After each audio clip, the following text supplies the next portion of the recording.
नमामि संस्कृतम मीमांसा संस्कृत प्लेटफॉर्म पर आप सभी लोगों का स्वागत है।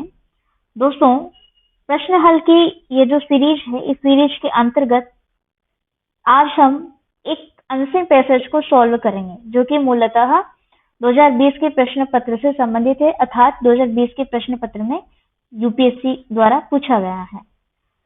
ये अनसिन पैसेज को सॉल्व करने के लिए मैं आपको पूर्व में भी बता चुकी हूँ कि दो चीजें बहुत ज्यादा इम्पोर्टेंट होती है। एक तो है समझ और दूसरी आपकी संस्कृत भाषा। किसी भी अनसिन पैसेज को सॉल्व करने के लिए ये दो चीजें आपके पास होनी चाहिए। एक तो आपको अनसिन पैसेज समझ में आना चाहिए और दूसरी आपको संस्कृत भाषा आनी चाहिए। देखिए, अगर दोनों में से एक भी चीज नहीं होगी, जैसे कि मान लीजिए आपको अनसिन पैसेज तो समझ में आ गया लेकिन आपको लिखना नहीं आता संस्कृत में, तो तब भी आप उन आंसर्स को प्रेजेंट नहीं कर पाएंगे, क्योंकि अनसिन पैसेज के प्रश्नों को उत्तर जो है आपको संस्कृत भाषा में ही प्रस्तुत करना होता है। ठीक है, उसी प्रकार से अगर आपको संस्कृत भाषा आती है, आप संस्कृत में तो लिख सकते हैं, लेकिन अगर आपको अनसिन पैसेज समझ में नहीं आ रहा है तब भी आप उसको प्रेजेंट नहीं कर पाएंगे, फिर प्रश्न को ठीक तरीके से आंसर नहीं कर पाएंगे। इस स्थिति में दोनों चीजें आपकी मजबूत होनी चाहिए। दूसरी चीज बहुत ज्यादा इंपॉर्टेंट है, वो मैं आपको बता देती हूँ। आप किसी भी अनसिन पैसेज को सॉल्व कर रहे हैं स्पेसिफिक यूपीएससी वाले पेपर में, तो प्रश्न संख्या 8 में मूलतः दो अनसिन पैसेज पूछे जाते हैं, ए बी करके। ठीक है, अगर आप प्रश्न संख्या 8 को अटेम्प्ट करने जा रहे हैं तो ध्यान रखिए, किसी भी एक अनसिन पैसेज को अटेम्प्ट करके दूसरा अनसिन पैसेज आपको छोड़ना नहीं है। आपको ये नहीं करना कि भाई अब मेरे को सिर्फ एक ही अनसिन पैसेज समझ में आ रहा है तो मैं एक ही करूं और दूसरा छोड़ दूं, उसकी जगह पे मैं कोई दूसरा प्रश्न कर लूं। ऐसा नहीं होता है। एक तो ये प्रश्न ऑप्शनल है, आपको अगर दोनों अनसिन पैसेज ठीक से समझ में आते हैं तो आप इस प्रश्न को जरूर अटेम्प्ट कीजिए। ठीक है, और नहीं तो आप इसको स्किप भी कर सकते हैं। बट मैं तो यही कहूंगी कि ये प्रश्न अटेम्प्ट करने में ही आपका फायदा है, क्योंकि इसका आंसर कोई आपको अलग से नहीं लिखना होता है, सिर्फ अनसिन पैसेज को पढ़ करके समझना होता है और उसी में उसका आंसर छिपा हुआ होता है। ठीक है, तो ये एक बहुत ही ज्यादा इम्पोर्टेंट बात है जो आपको ध्यान रखनी है। वो ये है कि आप अनसिन पैसेज को अटेम्प्ट करने जा रहे हैं प्रश्न संख्या 8 को, तो आपको दोनों अनसिन पैसेज अटेम्प्ट करने हैं, एक नहीं करना है। ठीक है, अब चलिए आगे बढ़ते हैं पैसेज की ओर। ठीक है, जैसा कि आपको ज्ञात है कि ये संस्कृत भाषा में पूछे जाते हैं, प्रश्न में ही लिखा हुआ है, अधोलिखिताः सर्वे प्रश्न संस्कृत भाषा समाधेया। नीचे लिखे गए सभी प्रश्नों को संस्कृत भाषा में उत्तर करना है। ठीक है, तो इसमें पहला अनसिन पैसेज है जिसको हम सॉल्व करेंगे। मैं एक एक पंक्ति के साथ में आपको उसका अर्थ बताती चलूंगी और आप वैसे ही अनुसरण करते चलिएगा। एक बार अच्छा होगा कि आप इसको वीडियो को देखने से पूर्व या लेक्चर को समझने स्टार्ट करने से पूर्व खुद एक बार इस अनसिन पैसेज को सेल्फ रीड कर लीजिए। ठीक है, पेपर नहीं मिल रहा है तो पेपर आपको मीमांसा संस्कृत अकेडमी की मोबाइल एप्लीकेशन पर वहां मिल जाएगा, वहां से आप डाउनलोड कर सकते हैं। ठीक है, अब यहाँ पर हम बढ़ते हैं अनसिन पैसेज की ओर। इसमें फर्स्ट लाइन है, वास्तविकम भारतवर्षम नगर अपेक्षया ग्रामे स्वेव निवसति।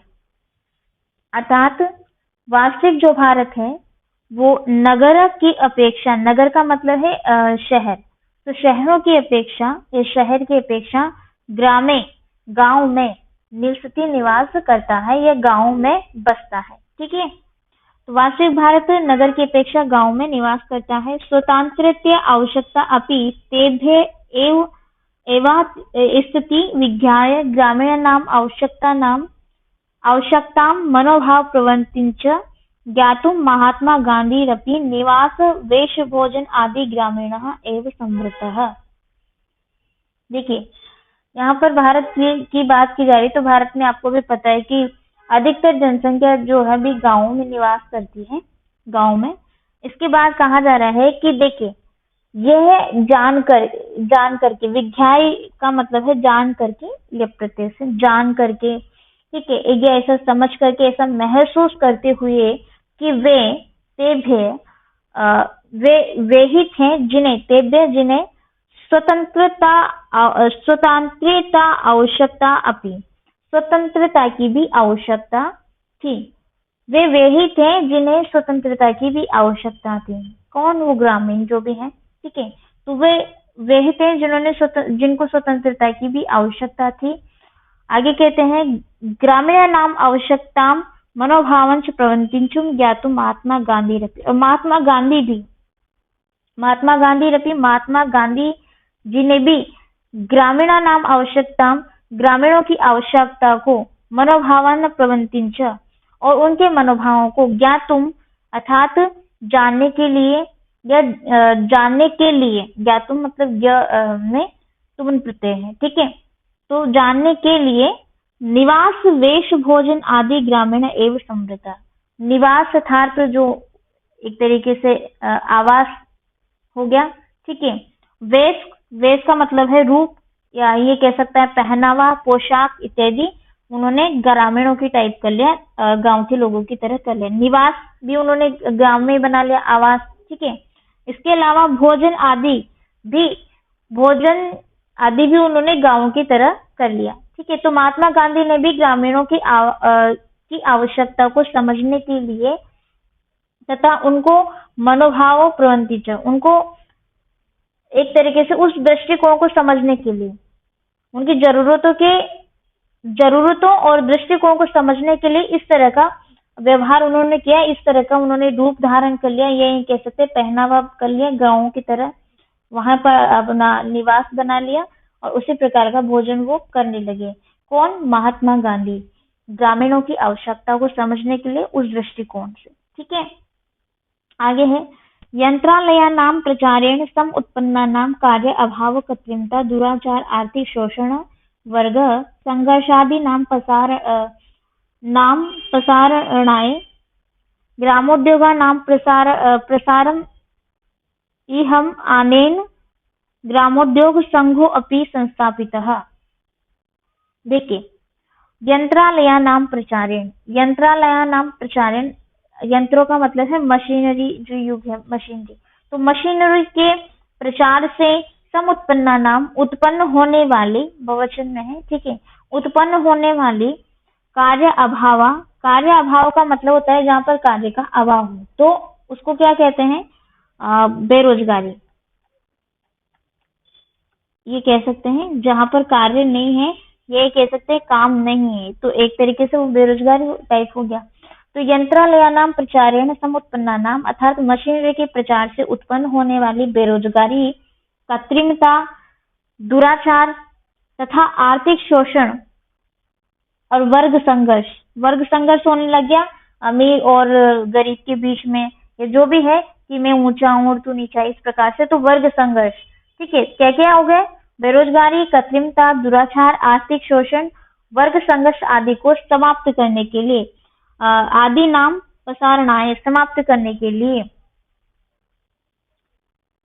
ग्रामोद्योगानां प्रसारम इहम् अनेन ग्रामोद्योग संघो अपि संस्थापितः। अर्थात इन सब को समाप्त करने के लिए उन्होंने ग्रामीण उद्योगों को, ग्रामोद्योगानां ग्रामीण उद्योगों को प्रसारित अर्थात बढ़ावा दिया या उसका प्रसार किया।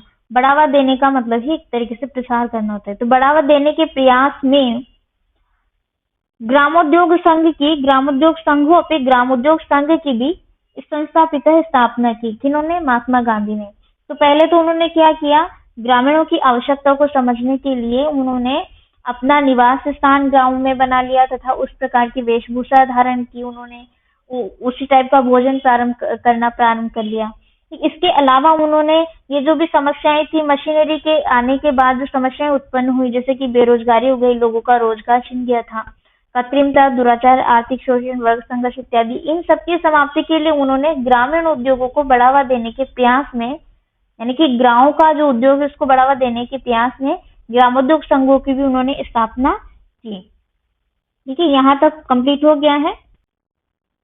नेक्स्ट लाइन है इत्थम तर्कु यंत्र गृहोद्योग ग्रामोद्योग आदि वैयक्तिक उद्योगानां विकासेन आर्थिक समस्याः सुधारो अपि कर्तुं शक्यते। अर्थात देखिए, जो महात्मा गांधी ने ग्रामोद्योग संघ की भी स्थापना की, उस इस प्रकार से ग्रामोद्योग कहते हैं कि गृह उद्योग तथा ग्राम उद्योग जैसे वैयक्तिक उद्योगों के विकास से आर्थिक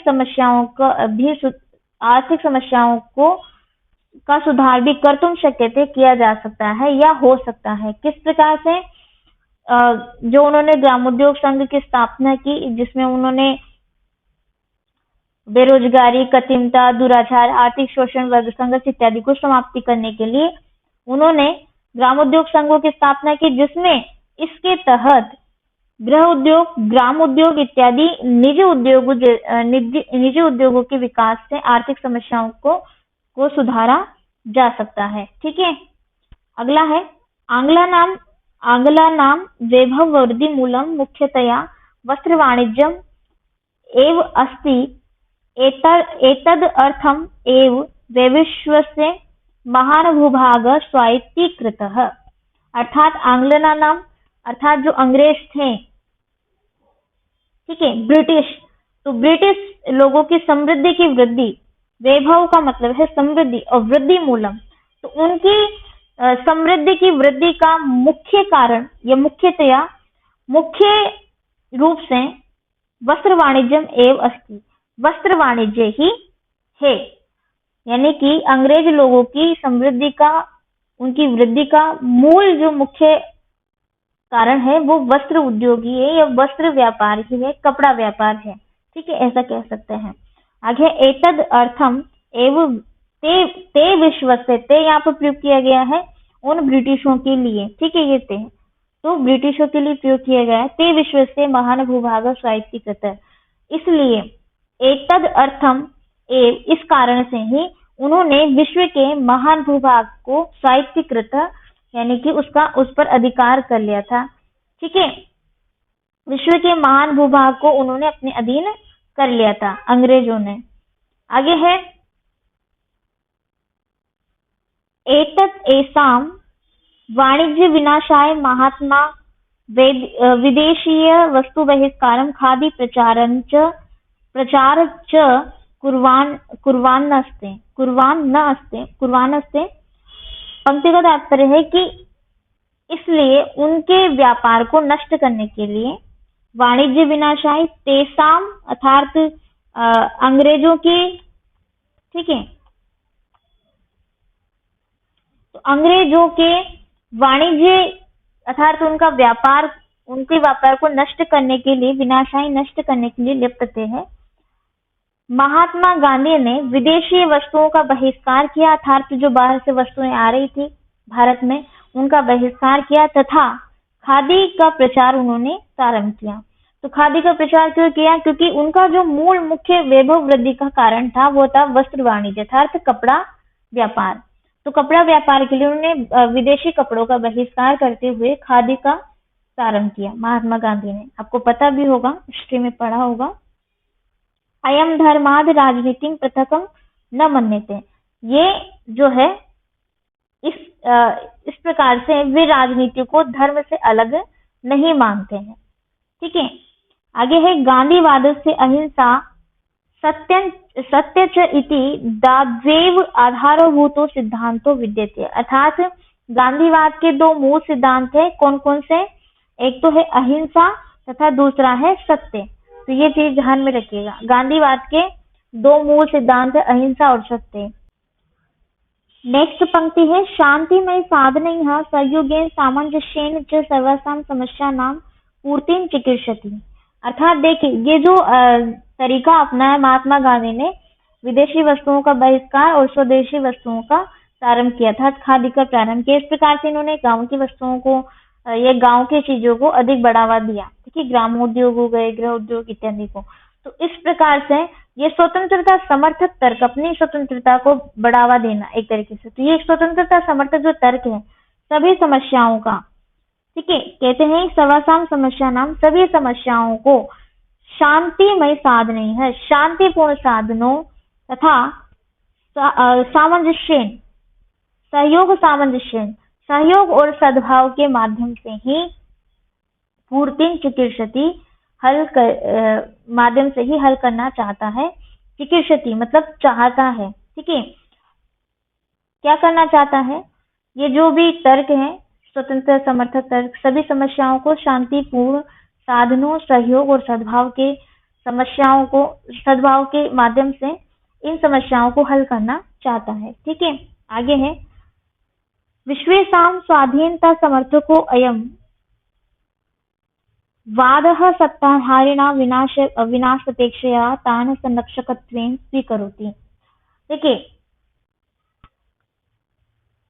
और सत्ता में रहने वालों, जो सत्ताधारिणां, सत्ता को जिन्होंने धारण किया हुआ है, तो उनके लिए शब्द प्रयोग किया गया है। सत्ताधारिणां, सत्ता में रहने वालों को विनाश की अपेक्षा या विनाश के बजाय रक्षक के रूप में संरक्षक के रूप में स्वीकार किया गया है, ये स्वीकार करता है।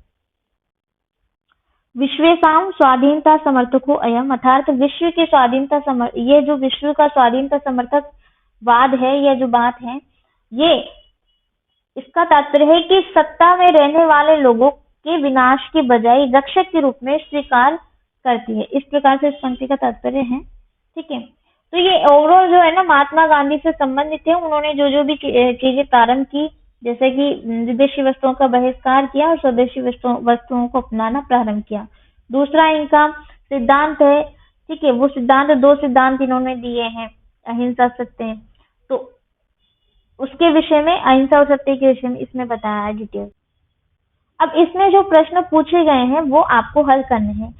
मैं उम्मीद करती हूँ आपको इसका तात्पर्य समझ में आ गया होगा कि क्या क्या अर्थ किस तरीके से हमें निकालना है। ठीक है, अब इसमें प्रश्न है महात्मा गांधी ना ग्रामोद्योग संघ किमर्थम संस्थापितः, अर्थात महात्मा गांधी ने ग्रामोद्योग संघ की स्थापना क्यों की थी? तो महात्मा गांधी ने ग्रामोद्योग संघ की स्थापना क्यों की थी? क्योंकि वो बेरोजगारी, कृत्रिमता, दुराचार, आर्थिक शोषण, वर्ग संघर्ष इत्यादि को समाप्त करने के लिए उन्होंने ग्रामोद्योग इत्यादि का बढ़ावा दिया तथा ग्रामोद्योग संघ की उन्होंने स्थापना की थी। ठीक है, आपका उत्तर इस पंक्ति में मिल जाएगा और आपको अपनी भाषा में लिखना, एक्सप्लेन करके। ऐसा नहीं कि उसमें जो दिया है वही टीप के लिख लिया, कॉपी पेस्ट वाला कार्य नहीं करना है। ठीक है, अगला है विदेशी वस्तु बहिष्कार से प्रयोजन किम आसीत, अर्थात विदेशी वस्तुओं के बहिष्कार का क्या प्रयोजन था, क्या उद्देश्य था? तो विदेशी वस्तुओं का बहिष्कार का मतलब, उनका कारण ये था, ये कारण बताते हुए यही कहा है कि देखिए उनकी जो विदेशी लोग थे या जो भी ब्रिटिश थी, तो उनकी वैभव वृद्धि का मूल कारण था वस्त्र वाणिज्य, यानी कि कपड़ा व्यापार। तो उसको नष्ट करने के उद्देश्य से ही उन्होंने विदेशी वस्तुओं का बहिष्कार करना शुरू कर दिया था, या उसका उद्देश्य यही था कि विदेशी वस्तुओं का जो वृद्धि है, समृद्धि की, वैभव वृद्धि का जो मूल कारण है, उसको समाप्त कर दिया जाए एक तरीके से। ठीक है, आगे है गांधी किम कारणम आश्रित ग्रामीण एवं समृद्ध, अर्थात गांधी किस कारण से ग्रामीण बने थे? तो ग्रामीण क्यों बने थे, ये यहाँ पर प्रथम पंक्ति में, द्वितीय पंक्ति में मिल जाएगा। ठीक है, ग्रामीण लोगों की आवश्यकताओं को समझने के लिए, उनके दृष्टिकोण से देखने के लिए कि किस प्रकार से क्या है, तो ज्ञातुम, ये समझने के लिए, जानने के लिए, महसूस करने के लिए जो भी है, महात्मा गांधी ने भी निवास अर्थात अपना आवास, वेशभूषा, भोजन इत्यादि जो है गांव की तरह ही कर ली थी, ग्रामीण बने थे। ठीक है, उनकी आवश्यकताओं को समझने के लिए। अगला प्रश्न है गांधीवाद से कानी विशिष्टानि, अर्थात गांधीवाद की विशेषता क्या है? तो गांधीवाद की विशेषता में आप बता सकते हैं कि देखिए इसमें एक तो अहिंसा और सत्य, ये दो सिद्धांत गांधीवाद में बताए गए हैं, और गांधीवाद के इन दो सिद्धांतों को आपको इस प्रश्न के अंतर्गत इलिब्रेट करना है। ठीक है, नेक्स्ट क्वेश्चन है सर्वसाम समस्या ना पूर्ति कथम भवितुम अर्हति, अर्थात सभी समस्याओं का समाधान कैसे किया जा सकता था? तो सभी समस्याओं का समाधान कैसे किया जा सकता था, वो अंतिम पंक्ति में मैंने आपको बता दिया है। तो आप इनको लिखने का प्रयास कीजिए। देखिए मैंने तो आज ये सब चीज बता दी आपको, लेकिन जब तक आप इनको लिखने का प्रयास नहीं करेंगे, खुद से सॉल्व नहीं करेंगे, तब तक ये लेक्चर का अटेंड करने का कोई मीनिंग नहीं रहेगा। ठीक है, तो लेक्चर आप अटेंड करते हैं अंततः, तो आपका मूल जो कर्तव्य है वो ये है कि आप उस प्रश्न को जरूर से जरूर सॉल्व करें ही सही, अर्थात उसको लिखने का प्रयास करें। ठीक है, अब हम बढ़ते हैं अगले पैसेज की ओर। अगला अनसिंग पैसेज है, आप इसको रीड कर लीजिएगा एक बार पहले ही, मैं यहाँ पर लाइन बाई लाइन अर्थ बता देती हूँ। देखिए, विश्व धर्म सम्मेलने प्रथम दिने स्वामी विवेकानंद पंचदश निमेषान् यावदेव भाषणम् अकरोत् तावता एव सः जगद विख्यात जातः। तो यहाँ पर विवेकानंद जी के विषय में कहा जा रहा है कि विश्व धार्मिक सम्मेलन के पहले दिन, प्रथम दिने, पहले दिन में विश्व धर्म सम्मेलन हुआ था, आपको पता होगा। ठीक है, विश्व धार्मिक सम्मेलन के पहले दिन स्वामी विवेकानंद ने पंचदश निमेषान का मतलब होता है, पंचदश का मतलब हो गया 15 मिनट का, यावदेव भाषणम 15 मिनट का भाषण ही देते हैं। और इस प्रकार से स्वामी विवेकानंद जो है तावता एव सह जगत विख्यात जाता, और वे जगत विख्यात अर्थात विश्व प्रसिद्ध हो गए। उस 15 मिनट के भाषण से, मात्र 15 मिनट का भाषण जो उन्होंने विश्व धर्म सम्मेलन में दिया था, वो भी पहले दिन के 15 मिनट के भाषण देते हुए ही, या उस भाषण के माध्यम से ही स्वामी विवेकानंद विश्व में प्रसिद्ध हो गए थे। वो भाषण ही एक मूल कारण था जिनके माध्यम से उनको विश्व के लोग जानने लगे थे, समस्त विश्व के लोग स्वामी विवेकानंद से परिचित हुए थे। क्योंकि ये धर्म सम्मेलन कोई छोटी मोटी बात नहीं है, ये एक विश्व धर्म सम्मेलन होता है जिससे प्रत्येक इंसान अवगत होता ही एक तरीके से। ठीक है, किसी न किसी माध्यम से, संचार के माध्यम से, टीवी चैनल्स के माध्यम से, जो भी है, न्यूज़पेपर्स के माध्यम से, तो वो जगत विख्यात हो गए था, तो विश्व प्रसिद्ध हो गए थे। नेक्स्ट लाइन है, भाषण करणात् पूर्वम स आसीत् कश्चित् अनामधेयः। हालांकि वो इसके पूर्व अर्थात भाषण कार्य करने से पूर्व, उसके पहले वो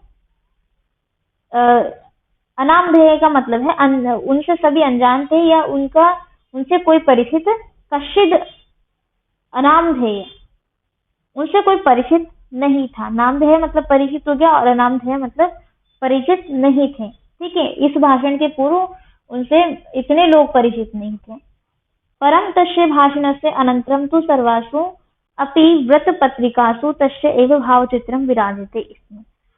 परंतु उसके बाद, उनके भाषण के बाद तमाम अखबारों ने उनकी अपनी जो है भावचित्र का मतलब होता है तस्वीरें, तो वृत्त पत्रिकासु अर्थात पत्रिकाओं में उनकी ही भावचित्रम तस्वीरें विराजते इसमें, या छपी गई, या फिर उनमें देखने को मिली एक तरीके से।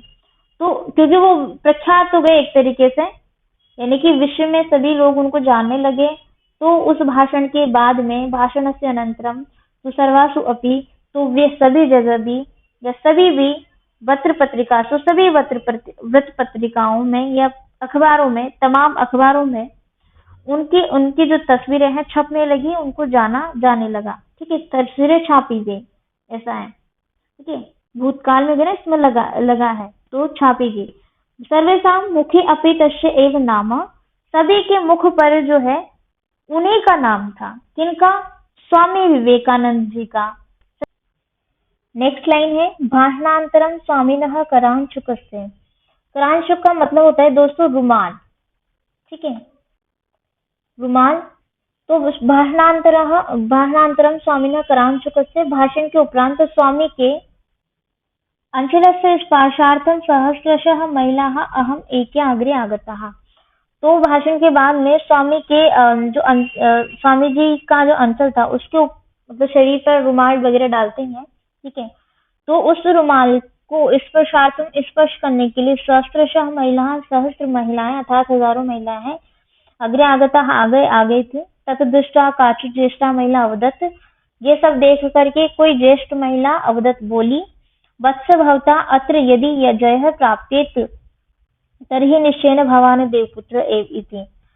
वो देखकर वो ज्येष्ठ महिला क्या कहती है कि हे पुत्र, हे वत्स, भवता अत्र यदि जय प्राप्त, यदि आपने यहाँ पर जय प्राप्त की है। ठीक है, भाषण में वो जो कि प्रख्यात हो गए थे 15 मिनट के भाषण से, तो यदि आपने यहाँ पर जय प्राप्त की है, तो निश्चय रूप से आप देवपुत्र है एव इति, देवपुत्र ही हैं, या फिर ये कह सकते हैं ईश्वर के ही पुत्र हैं। नेक्स्ट है कोट्याधीशाः स्वगृहं प्रति स्वामिनः निमंत्रणाय स्पर्धमानाः आसन्, बहुवचन रूप में आसन। ठीक है, तो इस पंक्ति का क्या तात्पर्य है कि देखिए कोट्याधीशाः, कोट्याधीशाः अर्थात करोड़ों के जो स्वामी हैं वो अपने यह कह सकते हैं कोटि का मतलब है करोड़ों लोग या करोड़ों व्यक्ति, स्वगृहं प्रति अपने घर बुलाने के लिए, स्वामिनः निमंत्रणाय, निमंत्रण का मतलब है बुलाना या निमंत्रण के लिए, स्वामी जी को स्पर्धमानाः, स्वामी जी को निमंत्रण के लिए स्पर्धमाना, इस पर एक बड़ा स्पर्ध का मतलब है स्पर्धा होने लगी। तो स्पर्धा किस विषय पर होने लगी? जब वो प्रख्यात हो गए, अनेकों महिलाएं जो है उनको उनके आंचल के वस्त्र को स्पर्श करने के लिए आगे बढ़ी। उनमें से एक ज्येष्ठ महिला बोलती है देखकर कि आप निश्चय ही भगवान के ही पुत्र हैं। ठीक है, और इस प्रकार से जब वो प्रख्यात हो जाते हैं तो कोटि मात्रा में, ये एक संख्या आप बोल सकते हैं कि हजारों लाखों करोड़ों इतने लोग उनको जो है अपने घर में निमंत्रण के लिए स्पर्धा करने लग गए थे। नेक्स्ट लाइन है प्रसाद सदृशानि ग्रहणानि हंसतुलिका तल्पादयः च तम प्रतीक्षन्ते, इसमें किंतु सह तम लेश मात्रेणापि विचलित न जाता। स्वामी विवेकानंद जी के विषय में कह रहे हैं कि उस प्रकार से प्रसाद सदृशानि ग्रहणानि, बहुत सारे जो कि भवन के समान जो घर थे या जो भी थे उनकी प्रतीक्षा में थे, जो भी वस्तुएं थी उनकी प्रतीक्षा में थी, किंतु वे वहां से लेश मात्र भी विचलित नहीं हुए, अर्थात नहीं हिले। नेक्स्ट कहा गया है कि जनानाम निंदा पात्रताम गतेन तेन यथा निराशम न अनुभूतम तथा अभूतपूर्वम सत्कारम प्राप्तवता अपि तेन आत्मस्मृतिः न प्राप्ता। अर्थात देखिए पहले जब वो प्रख्यात नहीं हुए थे, विश्व प्रख्यात नहीं हुए थे, तब वे जनानाम निंदा पात्रता, लोगों की निंदा का पात्र होने के बावजूद भी वो निराश नहीं हुए थे। उसी प्रकार से तथा अभूतपूर्व सत्कारम, उसी प्रकार से जब उनको अभूतपूर्व सत्कार प्राप्त होने लगा तब भी वे जो है अपने आत्मस्मृति को नहीं भूले था। तो वो अच्छी स्थिति में भी जो है मतलब अच्छी स्थिति में भी वो अपने आप को नहीं भूले तथा बुरी स्थिति में भी वो निराश नहीं हुए थे स्वामी विवेकानंद जी। ठीक है, स्तुति निंदयोः समतत्वं तेन रक्षितम्। स्तुति निंदयो अर्थात स्तुति और निंदा। स्तुति का मतलब है जब वो प्रख्यात हो गए, और निंदयो मतलब निंदा, तो जब वो उनकी निंदा की जाती थी तो दो तरीके से हो गया। जब वो विश्व प्रख्यात नहीं हुए थे उसके पूर्व में उनकी निंदा की जाती थी, इवन ये कहें कि भाषण देने के पहले भी उनकी एक निंदा ही की गई थी। तो दोनों ही परिस्थितियों में जब उनका आदर सत्कार हुआ, वो प्रभुत्व रूप से उनका आतिथ्य सत्कार किया जाने लगा तब भी, और जब उनकी निंदा की जाती थी तब भी, इन दोनों परिस्थितियों में भी समतत्वम तेन रक्षितम, वो अपने आप को जो है उन्होंने एक तरीके से समतत्व एक ही रखा दोनों परिस्थितियों में, तेन रक्षितम, और उसकी रक्षा की। गर्विष्ठान पश्चात्य देशान प्रति स्वस्ते योग्यतमं पुत्रम एव दूत रूपेण प्रेषयन्ति भारत माता तेन गौरवान्विता जाता। तो इस प्रकार से भारत माता को गौरवान्वित पाश्चात्य देशों में दूत के रूप में अपने सुयोग्य पुत्र को भेजने का गौरव प्राप्त उनको हुआ था। ठीक है, पाश्चात्य देशों में जो भी पहले पाश्चात्य देश हैं उनमें दूत के रूप में उन्होंने अपना कार्य किया और एक भारत माता के सुयोग्य पुत्र होने का उनको गौरव मिला। ठीक है, तो इस विषय में ये कहा गया है। इसके प्रश्न है जो आपको सॉल्व करने हैं। प्रश्न है स्वामी विवेकानंदः कथम जगद विख्यातः जातः, अर्थात स्वामी विवेकानंद विश्व प्रसिद्ध कैसे हुए थे? तो भाषण के माध्यम से हुए थे। 15 मिनट का उन्होंने भाषण दिया था विश्व धर्म सम्मेलन में प्रथम दिन, तो उस कारण से वो जगत विख्यात हुए। ठीक है, वही चीज आपको लिखनी है यहाँ पर प्रथम पंक्ति में, द्वितीय पंक्ति में जो दी है। नेक्स्ट है कस्याश्रितः ज्येष्ठायाः प्रतिक्रियाः स्वामिनं विषय का आसीत्, अर्थात एक बुजुर्ग जो महिला थी, ज्येष्ठ महिला की अपने स्वामी के प्रति क्या प्रतिक्रिया थी। तो जो स्वामी को देखकर या जो भी वहां का दृश्य था उसको देखकर उस ज्येष्ठ महिला की क्या प्रतिक्रिया रही स्वामी जी के प्रति, वो आपको यहाँ पर बतानी है। वो कहती है कि हे पुत्र, निश्चय रूप से मतलब जैसे आप यहाँ पर जीते हैं तो उसी प्रकार से निश्चय रूप से आप भगवान के ही पुत्र हैं। ठीक है, ये पुत्र होने चाहिए एक तरीके से, जो भी है वो चीज आपको बताई गई थी, तो वही आपको एक्सप्लेन करनी है यहाँ पर। ठीक है, नेक्स्ट प्रश्न है, भाषणांतरम कीदृशम परिवर्तनम तत्र दृश्यते स्म। अर्थात भाषण के उपरांत या भाषण के बाद वहां किस तरह का बदलाव देखा गया था, परिवर्तन देखने को मिला। तो वो बदलाव ये था कि जैसे ही स्वामी जी का भाषण हो गया, उसके उपरांत अनेकों महिलाएं स्पर्श के लिए आगे बढ़ी और उनका जो है एक तरीके से न्यूज़पेपर्स में, इन सब में, मीडिया में नाम आने लगा, क्योंकि प्रख्यात हो गए। तो ये है स्वामी विवेकानंद जी के भाषण के उपरांत का दृश्य, तो वो दृश्य ही आपको यहाँ पर लिखना है। नेक्स्ट प्रश्न है, स्तुति निंदयोः समतत्वं विवेकानंदेन कथम रक्षितम। विवेकानंद ने स्तुति और निंदा की समानता को किस प्रकार बनाए रखा, रक्षितम मतलब बनाए रखा है, रक्षा की जो भी है। तो उन्होंने जब उनकी निंदा की जाती थी, अनेकों लोगों के द्वारा निंदा की जाती थी, तब भी वो अपनी निराश नहीं होते थे। और जब उनकी प्रशंसा की जाने लगी, विश्व प्रख्यात हो गए, तब वो अत्यधिक हर्ष को प्राप्त नहीं हुए, या ये नहीं कह सकते अपने आप को नहीं भूले। वो जो इंसान अपने हर्ष में खुद को नहीं भूलता है कि वो क्या है एक्चुअल में, वो ही एक ऐसा महान व्यक्ति माना जा सकता है। तो इसी प्रकार से स्वामी विवेकानंद जी एक महान व्यक्ति थे, जो न तो स्तुति के समय वो अत्यधिक हर्ष को प्राप्त हुआ था, तो स्वयं को नहीं भूले, तथा निंदा के समय भी वो निराश नहीं हुए। इस प्रकार से उन्होंने इन दोनों परिस्थितियों में अपने आप को समान रखा। ठीक है, वही लोग महान होते हैं। भारत माता किमर्थम गौरवान्विता जाता। भारत माता को क्यों गर्व हुआ, क्योंकि उन्होंने अपने देश का प्रतिनिधित्व किया, अर्थात दूत का कार्य किया, या दूत के रूप में अपने सुयोग्य पुत्र को भेजने का गौरव माता को प्राप्त हुआ। तो सुयोग्य एक रूप से सुयोग्य पुत्र कहे गए वो।